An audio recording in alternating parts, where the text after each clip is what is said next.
بسم اللہ الرحمن الرحیم۔ ایک بادشاہ تھا جسے دین اور دنیا دونوں کی بادشاہی حاصل تھی۔ ایک دن شکار کے لیے اپنے ملازموں کے ساتھ سوار ہو کر نکلا۔ گھوڑا دوڑاتا پھرتا تھا کہ یکا یک عشق کا شکار ہو گیا۔ سریرا ایک لونڈی پر نظر پڑتے ہی دیکھتے ہی دل و جان سے اس کا غلام ہو گیا۔ منہ بولی قیمت دے کر لونڈی کو مالک سے خریدا اور بادشاہ نے بیگم بنا لیا۔ اتفاق دیکھیے کہ وہ بیمار ہوئی۔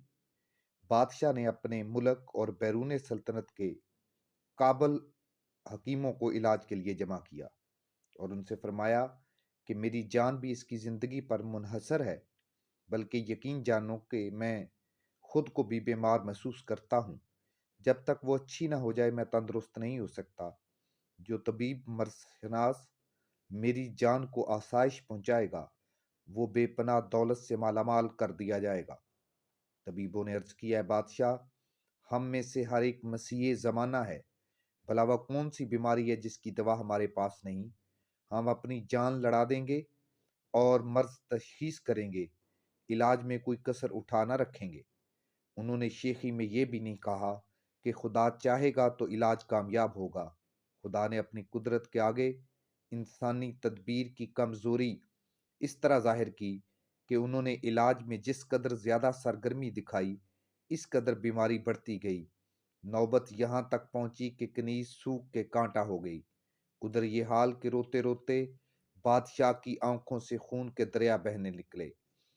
جب بادشاہ نے اچھی طرح دیکھ لیا کہ طبیبوں کے بنائے کچھ نہیں بنی تو ایک رات ننگے پاؤں مسجد میں پہنچا اور سجدے میں گر کر اس قدر پھوٹ پھوٹ کے رویا کہ سجدے کی جگہ آنسوؤں سے تر ہو گئی۔ جب ذرا دل ٹھہرا تو دعا کے لیے ہاتھ اٹھائے اور عرض کیا کہ اے بار الہ، سارے جہاں کی بادشاہت بخش دینا تیری ادنا بخشش ہے۔ اس کے مقابلے میں یہ بندہ جو آرزو لے کر حاضر ہوا ہے وہ کیا حقیقت رکھتی ہے؟ ہماری ساری دوا دوش اور ان طبیبوں کی تدبیریں تیری رحمت کے اشارے کے آگے گرد ہیں۔ اے سارے عالم کے حاجت روا، ہم نے بہت ہی غلط راستہ اختیار کیا کہ تجھ سے مدد نہ چاہی، اپنی کمزور تدبیروں پر اڑے رہے۔ اے سارے جہاں کی فریاد سننے والے، تو نے خود ہی فرما دیا کہ میں ہر بندے کے دل کی بےتابی سے واقف ہوں، مگر بخشش اور عطا اسی پر کی جاتی ہے جو اعلانیہ بھکاری بن کر ہماری بارگاہ میں ہاتھ پھیلائے۔ بادشاہ نے ایسی تڑپ کر دعا کی کہ دریائے رحمت جوش میں آ گیا۔ بادشاہ کو نیند کی غنودگی طاری ہوئی۔ خواب میں دیکھا کہ ایک مرد بزرگ تشریف لائے ہیں۔ فرماتے ہیں کہ بادشاہ مبارک ہو، تیری دعا قبول ہوئی۔ کل ہمارا بھیجا ہوا ایک مسافر آئے گا، وہ بڑا دانا حکیم ہے، اس کی حکمت میں ذرا شک نہیں، اس لیے تجھ پر لازم ہے کہ اس کی ہر ہدایت کی تکمیل کرے، اس کی علاج کی کرامت تجھے خود معلوم ہو جائے گی۔ بادشاہ یہ خواب دیکھتے ہی چونک اٹھا، غفلت کے پردے اٹھ گئے۔ کنیز کی محبت نے غلام بنا رکھا تھا، اب گویا از سر نو آزادی اور بادشاہی پائی۔ جب دن نکلا اور آفتاب مشرق سے برآمد ہوا تو بادشاہ بالا خانے کے برآمدے میں آ بیٹھا۔ راستے پر نگاہ لگی ہوئی تھی کہ دیکھیے پردہ غیب سے کیا ظہور میں آتا ہے۔